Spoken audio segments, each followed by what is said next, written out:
Okay, if you can hear me, please raise your hand.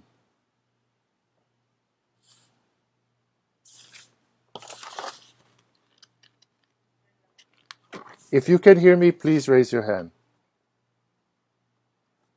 Okay, maikai, mahalo anui loa.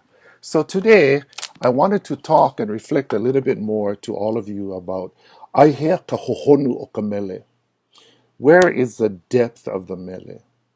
And the word I like to reflect on ka hohonu o ka mele is the word ʻIKE. First and foremost, this word ʻIKE.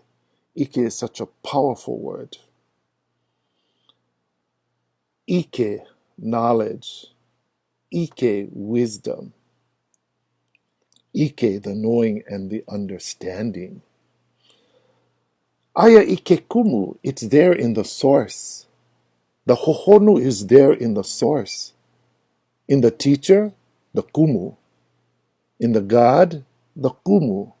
In the creator, the kumu. In the inspiration, the kumu. It's all a part of the kumu, the source. And the source comes in so many different manifestations. Aya ika ike ho'opili.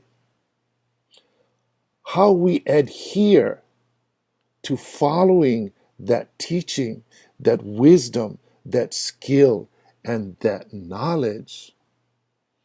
Aya ike au ana, in the enlightening. Very similar to aya ika a'o ana, in the teaching. From the teaching, ika a'o ana comes ka'au ana, the light, the enlightenment.